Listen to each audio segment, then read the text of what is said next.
Greetings, it is I, Tantus Naraban Dracovin, Lord and Emperor of the Dracovin Empire, and welcome. It is time to continue my discussion on the clans and bloodlines of Vampire the Masquerade, talking to you about each of these groups, letting you know a little bit about them and their history. Let's talk about the Tremere. They are the second youngest clan in all of vampirism, and found them coming into existence during the Dark Ages. They are masters of the disciplines of Auspex, Dominate, and of course Thaumaturgy. They are masters of power and are known to be one of the most powerful of the modern knights. It is said that their strict hierarchy, their aggressive kind of attitudes, and their mastery over Thaumaturgy has allowed them to get into this position. They are one of the more powerful defenders of the Camarilla, even though they're more often than not considered a subset of them. Now, upon their embrace, they are effectively supposed to drink from the blood of 7 elders, meaning that they are a step away from being bloodbound to the entire clan effectively, the 7 elders of the clan. This has been evolved since then when we come into the 20th anniversary of Vampire, that they've made it that effectively once a Tremere drinks of the blood of another vampire, rather than being per that first time they do it, it counts as 2 draughts of blood rather than 1. So they are quickly 2 steps away from being blood-brown right away instead of 1 step away from that first drink. In a way, they do think of themselves as a natural evolution of vampirism, but then their great rise to power has also meant that they are creating a lot of enemies for themselves along the way. So not only are they having these they have a lot of power, they also have a lot of enemies because of it. Now, they find themselves in their origins in a group known as House Tremere, named after their leader, of course, Tremere, members of the Order of Hermes Mages. They, for a long time, had seen their decline in their magical abilities, and a lack of the ability of their immortality to continue. Their potions, which had kept their long lives, were beginning to fail. One of the mages, Goratrix, began to experiment with vampirism, and eventually found a way to convert people to being big vampires through different than normal means. He brought Tremere and 7 of his closest advisors to him and used the experiment on them. They found they had a new immortality in vampirism, but they lost their avatars and their connection to their magical abilities. At this point in time, Goratrix should have probably been murdered off, but Tremere stayed the hands of the others and decided to use this opportunity to have them learn their vampiric abilities. Effectively, this is when the beginnings of Thaumaturgy as a whole, and as the power base as it was, blood magic, and the research of the Tremere began. Now, unfortunately, during this time, the Semiche, which were the main bloodline, of course, which the experiments were created from, and the new vampires, i.e. Tremere and his kin, were created from, began a war against the group as the Tremere because of these experiments and what they had done. It's during this time that then Tremere created his hierarchy. He basically created the Council of 7. He created his pyramid structure of rulership, where his inner council of 7 would rule underneath him as his main advisors, and began to organize the clan Tremere. During this time, the Semiche continued their war against them, and of course, then Tremere basically ordered the entire house to be converted to vampires or killed. So the conversion of the entire, basically, group into a clan began. Goratrix continued his experiments and managed to develop gargoyles, an artificial creature that they used as foot soldiers in their war against the Semiche. This is also when they continued their research. They were upstarts in this vampire world and didn't have a lot of place. They discovered, of course, about Antediluvians and the history of the clans of vampires. They didn't have anyone to teach them this.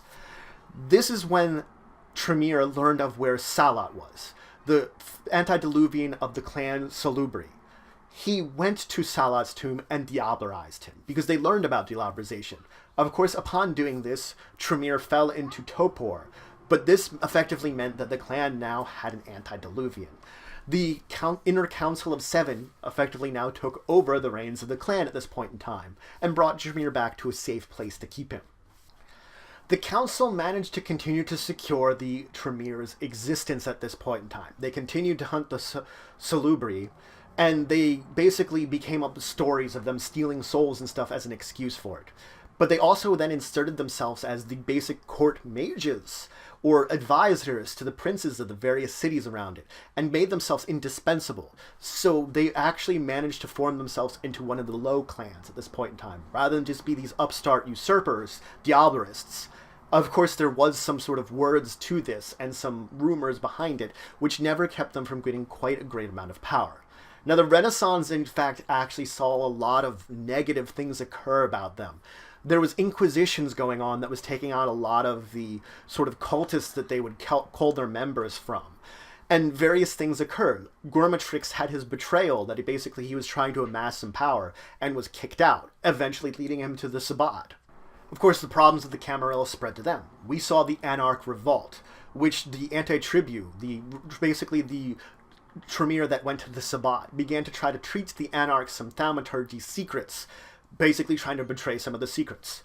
We saw them being basically hired to curse the Assamite clan as a whole, curse their bloodline, which is something that they have never forgiven the Tremere from, making them lifelong enemies from this powerful effect. We also saw that the anti-tribu were then cursed by the main clan of Tremere, that a T would appear on their forehead to only other members of the main bloodline of Tremere, the ones that weren't betrayers. All the anti-tribu would appear with those T in them, and they would be able to see it, basically see that they were marked as traitors.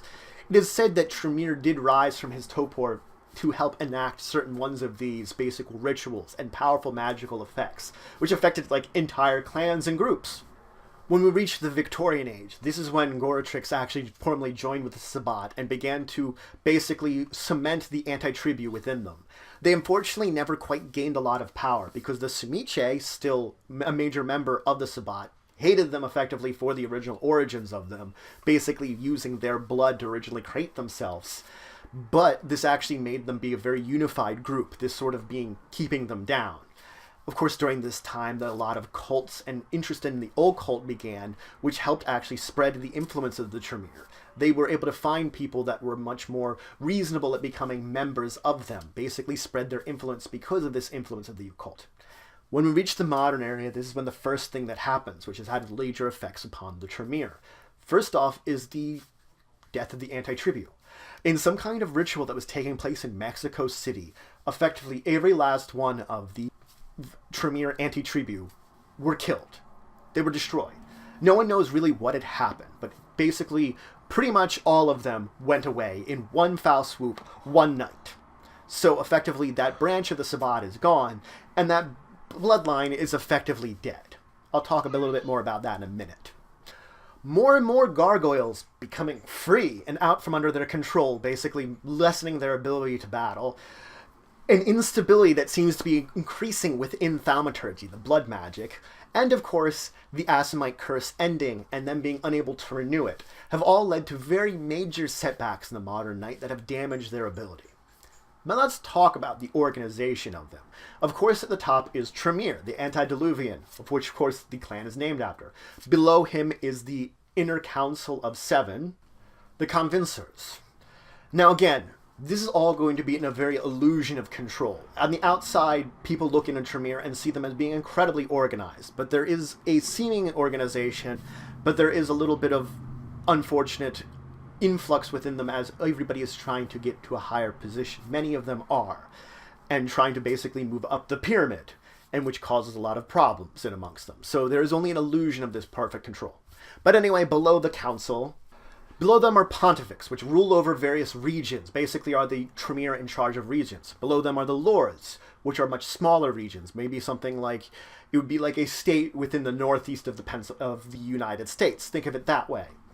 Below them, of course, is the regents, who rule over individual chantries, the individual groups of Tremere within an area. And then they have magisters, which are Tremere that actually do not seek power and become advisors to one of these various levels. So magisters are actually a very important part of this, becoming a very stable, basically stable power within this area. Now, even amongst there is flexibility. There are ranks, known as the Seven Mysteries. Effectively, Every one of these levels has 7 ranks to it, which members can go up and down these ranks as they get promotions or demotions by those above them. So, and this is based upon both the masteries of research, bits of information you find, things that you do that show the greatness of the clan. Basically, people will do things, vampires will do things within their rank, which will earn, within their level of the organization, which will earn them more or less ranks within these 7 ranks that exist within it. So there's a 7 to 7 sort of level of division here, which is a little complex. Now beyond that, there are even more division with sub-houses. Now these houses can be divided up in between those that are seen as fine by the public and those that are the secret houses, the secret societies. So you have public societies and secret societies. Secret societies, no one knows all the full extent of the members, and there are many different types of them. From ones that are seeking to forgive the salubri and do something to make up for the loss of them, to others that are much more diabolic in nature. These oftentimes, if someone is found to be a member of the secret society, final death is awarded to them, so is very well going to be hidden. Of course, again, there are the more public societies, more public houses, which people can be members of. And these are going to be very much more philosophical or College of Magic based. Basically, idealisms that put them together. The normal, more open societies more definitely are going to be much more philosophical and much more reasonable ones than, let's say, the secret society, which oftentimes have idealisms which are shunned by Tremere as a whole. Now, it is important to note that though they are not considered a bloodline of them, Tremere are descended from the Semiche directly, because it was the Semiche blood that was used in the experiments to create them. Now, when we talk about bloodlines of it, of course, we have to mention the anti-tribu, Goratrix and the anti-tribu who had joined the Sabbat. But not, again, as I mentioned, they had not really truly joined the Sabbat because of Semiche. And whatever happened to them, basically killing off the majority of members of them in one night. They effectively had just had this sort of split with the original Tremere, and they were House Goratrix. Basically, Goratrix was in charge of them and ruled the house, just as the House Tremere is technically the main group of the Tremere. Now, this curse that was upon them, it seemed to have been linked to their entire destruction. Maybe they were trying to undo it, the fact that the T would appear on their foreheads. It is actually known that a few of them did escape this. There are some anti-tribu that never got the mark to begin with. There are some that got the mark and seemed to survive. The amount of members actually in this one, it is not an extinct bloodline, is very small. It is incredibly small. There are very few left. There are members that will join the Sabbat still, but they are not considered true anti-tribu. They're just Tremere that in this more modern night are deciding to join with them and swear allegiance to them. It doesn't change anything about their bloodline. But there actually is another bloodline that's been hiding in amongst them that actually is represented here, which I will talk about in just a second. But effectively, that's actually some of the surviving members. Again, not all of them. But some of those very few surviving members are of another entire bloodline, which has been hiding with the Tremere also. Hiding as the anti-tribu because they were slightly protected. There's the Savelic Tremere, which have the disciplines of Auspex, Presence, Civilianic, and Thaumaturgy. Now, they are a group from very early on in the clan's history that basically went and explored a certain area and discovered this sort of deity and began to effectively worship it and gained a different version of Thaumaturgy through the worship of this. They basically found faith in a pagan god. Now, unfortunately for this, the main group of the Tremere didn't like them sort of splitting away and led their own sort of inquisition against them. They also used the inquisition against them. Yes, the cults were bad, but pagan gods are a lot worse than, like, magic cults, so they could very easily use the Inquisition much more directly against them than themselves. Again, it was a double-bladed sword that they might have gotten cut themselves with. But the extinction of them was almost guaranteed as they began to hunt them in the areas that they had called home in the areas of Romania and such, and basically drove them to extinction in that area. Unbeknownst to the most of the Tremere, a small portion of them have survived by basically making illusionary marks on them and effectively joining with the Sabbat. Hence, they hid within the Sabbat in order to survive. Again, this is a very small bloodline in comparison, and not many remain. Now, there is another group The Tremere are not an actual bloodline. They're a group of Indian Tremere which for a time period used their blood bonds even with some non-Tremere vampires in order to strengthen their hold in that area. So effectively, they're a group that did something very weird in comparison to most Tremere, and hence why they're sort of separated out and thought a little differently. Now, within the group, Tremere, in fact, a lot of groups are very informal, and there's a lot of rivalries and seeking of power. But this is only on the inside. On the outside, they do their best to create an appearance of the order that they want. Appearance is very important for them, because especially they want to keep up appearances because they are such a young clan, and what had happened during the Dark Ages. They've always tried to keep up this civil appearance. And they only rival the Ventru when it comes to this sort of power structure that they have and the power that they've made. The Ventru are probably the most strongest influence in the Camarilla technically, though the Tremere are the strongest defenders of it. So these two clans are the backbone of the Camarilla and the backbone of the power struggle here. While other clans do learn Thaumaturgy, they've truly mastered it, looking at it a scientific way. There are many paths and rituals that only the Tremere know, that no other clan that masters Thaumaturgy can even learn. Now, they also are obsessed with numbers. Numerical basis is very important, especially the number 7. If you haven't seen that I've expressed the number 7 before, it's there. Now, for embracing, they have a very strict structure for it. First off, you need to get some kind of information and effectively got to get vetted. They basically look to the other members of the clan and discuss with them these important members. They look to those that are scholarly, many of them that may dabble the occult, but this is not a requirement necessarily. But once they find someone they feel is a suitable member to embrace, of course they go about the embrace process. Now, this doesn't mean that things happen accidentally or out of order, but oftentimes these accidental Tremere are basically eliminated. There are a few exceptions that occur that they are kept alive. So, it does happen, but not very often at all. Most of the time, it's this strict process. At this point, they are of course taken to the Council of Seven, or those that are above them, to drink the blood of their elders, to effectively blood bond them to the group, and then their formal training as a Tremere begin, which is an incredible regiment, much more than some of the other vampires. They actually have a very high rate of failure, with members going mad or committing suicide. It's part of this training. So it is an incredibly powerful regiment in order to become a Tremere. Now, as I said, their weakness has evolved over it. Their original weaknesses in the first two early editions was seen as being basically the easiest to live with of all the clan members. Hence why the 20th anniversary came out, a new clan weakness was developed with the extra, basically more potent blood bond in general, to make it seem like they actually have a clan weakness in comparison to the other clans, just to make it a little more even.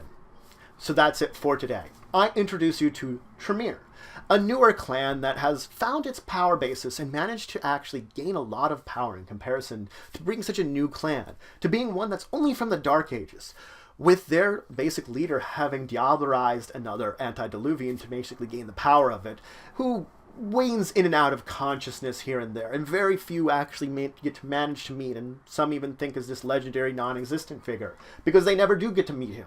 But regardless, the power basis that exists within this structure is structured yet not. This pyramid structure that Tremere created that, yes, it does show very good strengths, but it also has weaknesses to it that the clan itself tries to hide from the rest of it. And their mastery of Thaumaturgy has driven them far, but many enemies and weaknesses that are beginning to show, cracks in their structure, they might spell some doom for the clan. So we have to see how things go into the future. So if you have any questions, comments, anything you want to say, anything you think I left out, please leave in the comments below. Please like, share, and subscribe to the channel, the Empire, and the work I do. If you want to show some extra support, you could always check out my Patreon, link in the description below. But regardless, until the next time, I bid you farewell.